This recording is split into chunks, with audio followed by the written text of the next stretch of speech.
Jeudi, 80 animaux ont été saisis dans une maison à Aiguezé. Même maison, même personne qu'en 2023. On avait déjà retiré plus de 130 animaux là-bas après une saisie. Et pour moi, c'est un échec et je vais vous expliquer aujourd'hui pourquoi ça a pu arriver. J'y étais en 2023, on était pas mal d'associations parce qu'il y avait 134 animaux à saisir et forcément, on a eu du mal à trouver des places partout. Il y avait même un chiot, je me souviens, en train de mourir. Il était dans un état vraiment en train de décompenser. On a dû trouver une clinique ouverte pour pouvoir aller le déposer. Heureusement, il a survécu.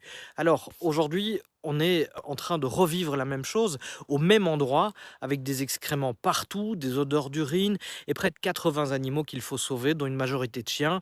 Une bénévole m'a même raconté là-bas qu'il y avait des enfants qui vivent là au milieu de tout ça. On racle le sol avec les excréments et la merde. Ces gamins vivent là-dedans et grandissent là-dedans. Et je ne sais pas ce qui me choque le plus, mais en tout cas, ça m'interpelle au plus haut point. Comment peut-on en arriver là alors qu'on sait? Ces personnes ont fait un recours au Conseil d'État contre les sanctions de la première saisie.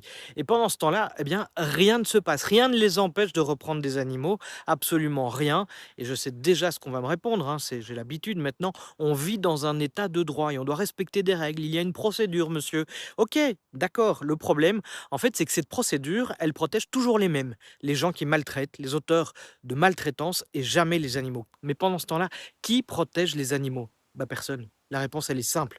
Malheureusement, un recours, ça protège la personne, le maltraitant, et jamais les victimes. Alors on va me dire, il y a des contrôles. Ben oui, heureusement qu'il y a des contrôles, mais trop peu, avec trop peu de moyens. L'unité bien-être animal, vous avez une idée de combien de personnes y travaillent aujourd'hui? 12 agents sur le terrain pour toute la Wallonie. C'est insuffisant. Alors ok, il y a la police, il y a les agents constatateurs, mais ces gens-là, croyez-moi, eux, ils éteignent les incendies. Ils vont là où on les appelle parce qu'il y a des crises. Il n'y a aucun programme de contrôle des récidivistes. Rien.